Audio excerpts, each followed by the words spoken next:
San Nicolás de Flue, anacoreta y confesor, 31 de marzo. El bienaventurado Nicolás, cuyo apellido alemán de Flue corresponde en castellano al de La Roca, nació el 21 de marzo del año 1417 en un pueblo de Suiza llamado Sachseln, perteneciente al cantón católico de Underwald. Era su familia una de las más nobles y antiguas del país, distinguida entre los suizos en el dilatado espacio de más de 400 años, no solo por una especie de bondad, que era como hereditaria en ella, sino por el desempeño de los primeros cargos de la nación, entre los cuales hallaba el de juez y consejero superior. Nicolás dejó de ser niño tan presto, que parecía haberse anticipado la piedad a la razón, así como la razón a la edad. Notóse desde luego en él un juicio tan maduro, un entendimiento tan claro y una prudencia tan superior a sus años, que se creyó había logrado el uso libre de la razón antes de salir de la cuna, contra las reglas ordinarias de la naturaleza. A vista de tan felices disposiciones para la virtud, se dedicaron sus padres con particular cuidado a educarle en los piadosos principios de la religión. Pero su bella índole no había menester muchos preceptos. Nicolás solo hallaba gusto en hacer oración y leer vidas de santos. Frutos bellos de su inocencia fueron la sinceridad, la modestia y el candor. Rendido siempre a sus padres, no tenía más voluntad que la suya. Aunque era de complexión débil y de un genio extraordinariamente apacible para los demás, comenzó muy presto a ser duro y riguroso para consigo.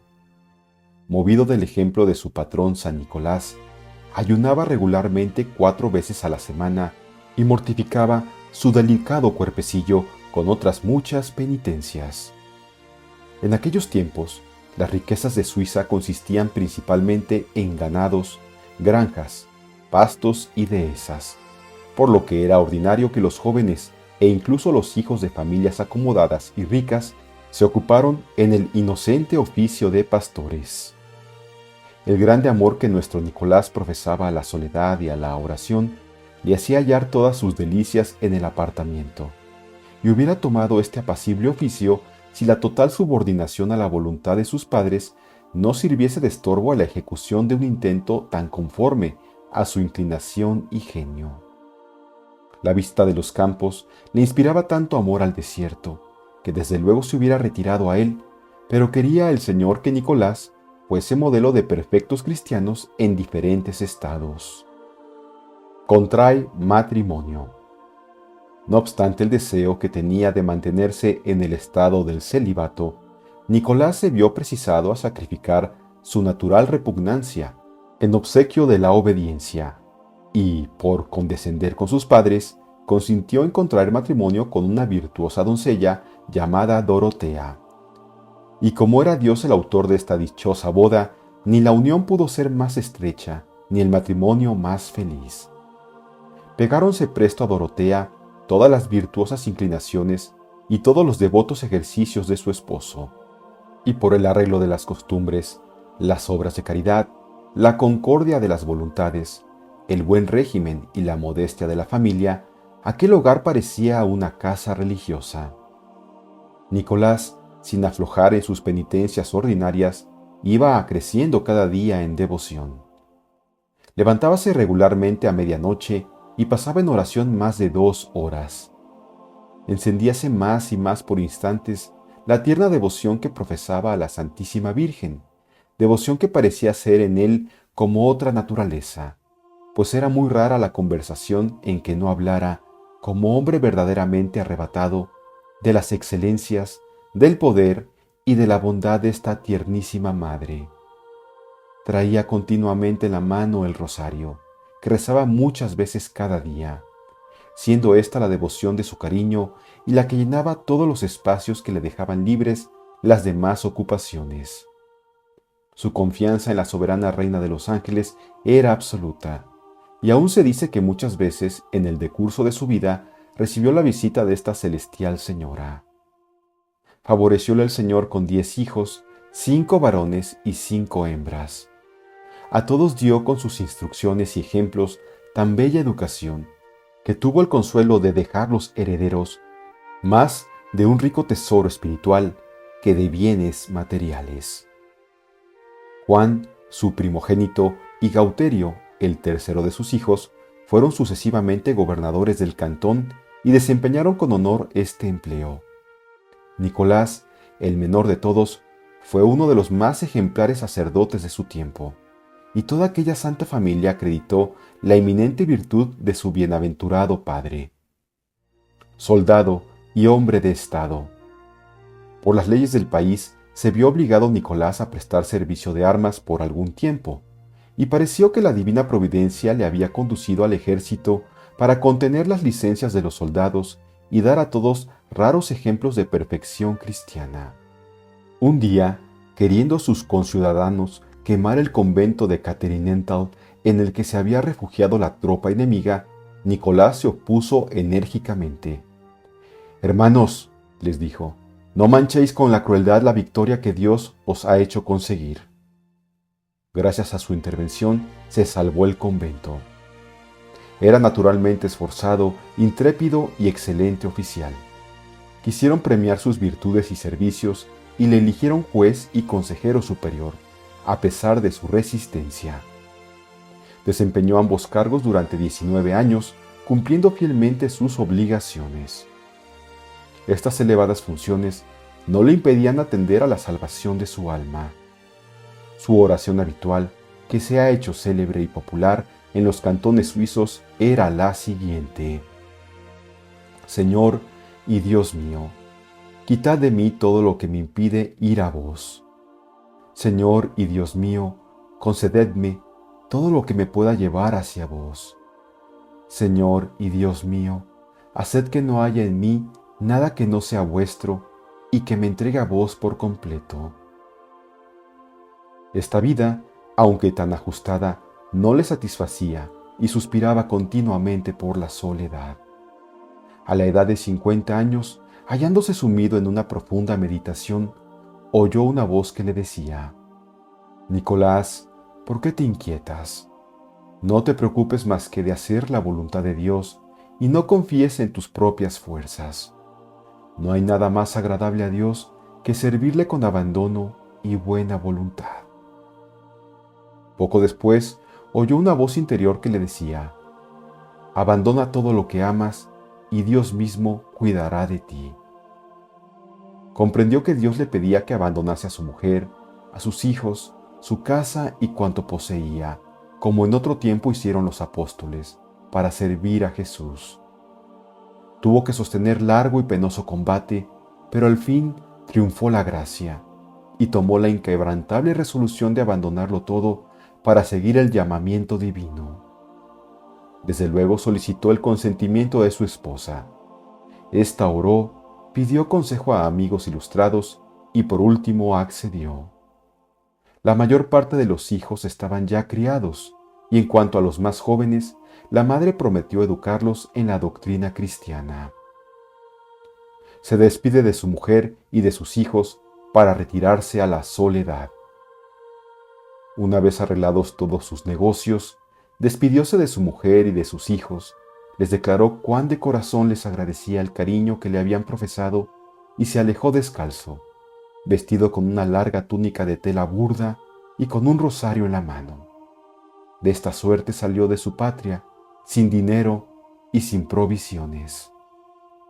Llegado a Liestal, cantón de Basilea, encontró a un piadoso campesino al que le dio cuenta de sus proyectos, suplicándole de paso que le indicase un lugar desierto donde pudiese vivir desconocido y ocuparse únicamente de su salvación. Admiróse en gran manera el campesino, pero al mismo tiempo hízole notar que si se alejaba tanto de su tierra, podrían tomarle por fugitivo, vagabundo o delincuente. Entendiólo así Nicolás y resolvió tornarse al cantón de Underwald. Llegada la noche, quedóse dormido al raso. En medio de su sueño, parecíale sentir un impulso irresistible que venía del cielo y le impelía hacia su país. Volvió pues a su patria y en medio de las tinieblas de la noche pasó silencioso y ligero por delante de su casa, que encontró al paso, y bajó a un valle llamado Custer, propiedad suya. Allí estableció su morada bajo un enorme fresno, en medio de malezas. A los 8 días de estar allí, unos cazadores lo descubrieron y dieron noticias suyas a Pedro de Fliuy, su hermano. Este se encaminó al sitio donde estaba y le rogó que, para no morir de hambre ni de frío, volviese al seno de su familia. Nicolás le respondió: «Has de saber, querido hermano, que no moriré de hambre, pues desde hace 11 días no la he sentido. Tampoco tengo sed ni frío. Dios me sostiene, y no tengo motivo para abandonar estos lugares». Sin embargo, menudearon tanto las visitas que se vio precisado a buscar un sitio más oculto. Era una boca o una oscura caverna abierta en una escarpada roca, cubierta toda de espinas, de piedras y de cascajo, que le servían de lecho. También allí afluyeron piadosos peregrinos que le edificaron una cabaña de ramas y cortezas de árboles. En ella pasaba los días y las noches sin tomar alimento, consagrado a la oración y meditación de las verdades celestiales. Se hace ermitaño y vive 19 años sin más alimento que la sagrada Eucaristía. Así transcurrió un año entero, cuando de pronto surgió la sospecha de que alguien le llevaba secretamente de comer. Algunos funcionarios del gobierno observaron largo tiempo y con minuciosidad los alrededores de su cabaña, pero pudieron convencerse de que el piadoso ermitaño no tomaba otro alimento que la sagrada Eucaristía, único sostén de su existencia. Todos quedaron maravillados. El obispo de Constanza, para cerciorarse del milagro, envió a su vicario general, el cual preguntó al ermitaño cuál era la mayor virtud. Nicolás respondió: la obediencia. Entonces el vicario puso ante él pan y vino y le mandó comer y beber. Obedeció el ermitaño, pero inmediatamente se sintió acometido de tan violentos calambres de estómago que se temió por su vida. Desde aquel momento no le volvieron a incomodar, persuadidos como estaban de que Dios le sostenía sin necesidad de alimento. En esta cabaña no pasó Nicolás más que un año, pues creciendo cada día el concurso y devoción de los pueblos, sus conciudadanos le edificaron una celda de piedra y una capilla a la que la piedad de los archiduques de Austria asignó las necesarias rentas, así para su conservación como para la manutención del capellán que la servía. 19 años y medio vivió solo en aquella celda, sin más alimento que la sagrada Eucaristía, que recibía cada mes y todos los días festivos de manos del sacerdote que estaba consagrado al servicio de su capilla. Cerca de su celda vivía un piadoso ermitaño llamado Ulrico, noble bávaro que, atraído por la reputación de las virtudes de Nicolás, había acudido con el fin de imitar su género de vida. Ulrico visitaba con frecuencia a Nicolás y tenía con él santos coloquios. La devoción de los fieles pudo más que la humildad del siervo de Dios, y así no se pudo negar a hacerles algunas pláticas espirituales, que reformaron luego las costumbres, hicieron grandes conversiones y fueron seguidas de muchas maravillas. A una hora determinada, Nicolás hablaba a los peregrinos que venían de todas partes a visitarle. Un día se presentaron su esposa y sus hijos. Las palabras del esposo y del padre les edificaron y conmovieron cuanto se puede pensar. Anuncia que el lujo cierra la puerta del cielo. Cierto día fue a visitarle una señora con su nuera espléndidamente ataviada. El santo miró a la joven como quien está preocupado y le dijo: «Si lleváis semejantes trajes por vanidad, tened entendido que aunque estuvieseis ya en el paraíso, seríais arrojada de él, y si acostumbráis a vuestros hijos, que serán numerosos, a gastar este lujo, no veréis nunca el rostro de Dios». Y añadió: «Vuestros hijos os darán mucho que hacer, y si algún día para ponerlos en paz tenéis que echar mano de un tizón ardiendo, acordaos entonces de lo que ahora os digo. Esta mujer fue madre de 11 hijos, y la profecía de Nicolás relativa al tizón se cumplió exactamente. Otro día se presentó al santo un joven vestido muy a la moda y le preguntó en tono de broma si le gustaba el traje. Nicolás respondió: cuando el corazón y los sentimientos son buenos, todo es bueno. Sin embargo, más te valdría tenerte a la sencillez de nuestro traje nacional. Salva la independencia de su patria. Su profunda sabiduría y prudencia le habían conquistado la confianza de las autoridades, que le pedían siempre consejo en los asuntos importantes. En 1476 y 1477, los suizos se cubrieron de gloria derrotando al duque de Borgoña en Grandson, Morat y Nancy.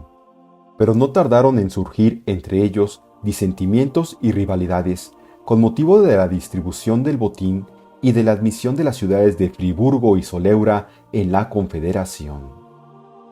Tras empeñados e inútiles debates, iban a retirarse los diputados con el corazón lleno de odio y con amenazas de venganza y represalias.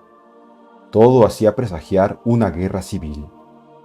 Pensaron entonces en Nicolás, el cual acudió a Stans vestido de una pobre túnica de color oscuro que le llegaba a los talones.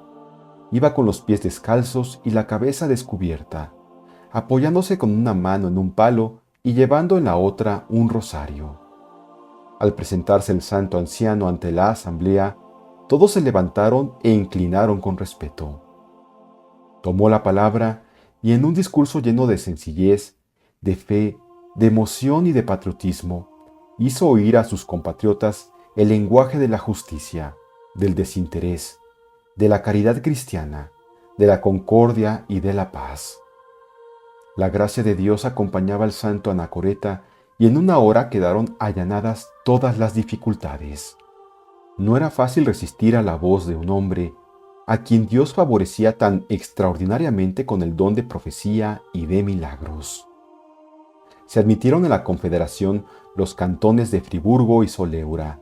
Se confirmaron y completaron con nuevas bases los antiguos tratados de alianza. Se repartió el botín de las expediciones militares proporcionalmente al número de soldados alistados por cada cantón, y se adoptaron las disposiciones que parecieron más prudentes para lograr la pacificación de los cantones y el mantenimiento del orden público. El júbilo fue universal. El motivo no podía ser más justo. Allí los confederados habían salvado a su patria de los enemigos extranjeros, mientras que aquí la salvaron de sus propias pasiones. El verdadero libertador, que les había hecho conseguir esta victoria sobre sí mismos, era el pobre ermitaño Nicolás. Pero ya no se hallaba en Stans, porque la misma noche de su triunfo, esquivando las felicitaciones, había regresado humildemente a su apacible retiro. Allí vivió aún 6 años en medio de la mayor santidad. Enfermedad y muerte. Por fin, Dios le envió una enfermedad tan aguda que le hacía retorcerse en el lecho en medio de sufrimientos indecibles. Este martirio duró 8 días y 8 noches sin quebrantar en lo más mínimo su paciencia.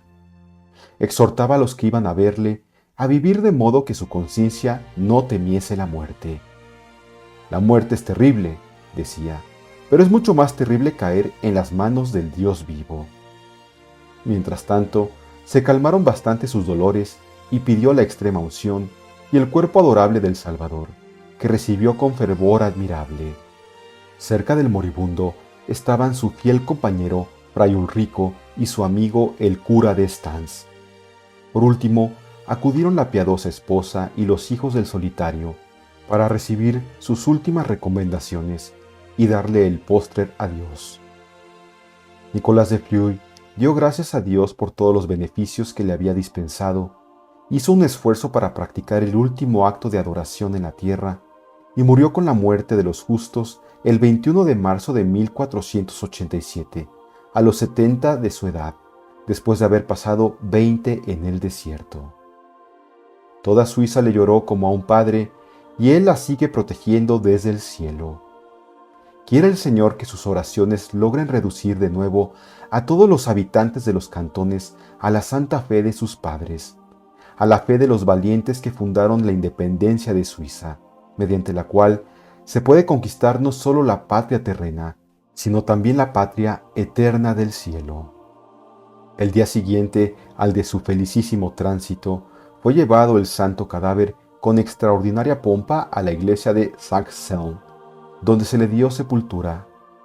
Los muchos milagros que sin tardar comenzó a obrar el Señor en su sepulcro le merecieron la veneración pública de todos los cantones y pronto fue célebre en Alemania, en los Países Bajos y en Francia. El año de 1538 fue solemnemente levantado de la tierra su sagrado cuerpo por el obispo de Lausana y colocado en un magnífico relicario. Día a día fue creciendo el concurso de los pueblos, especialmente desde que la silla apostólica aprobó y autorizó su culto.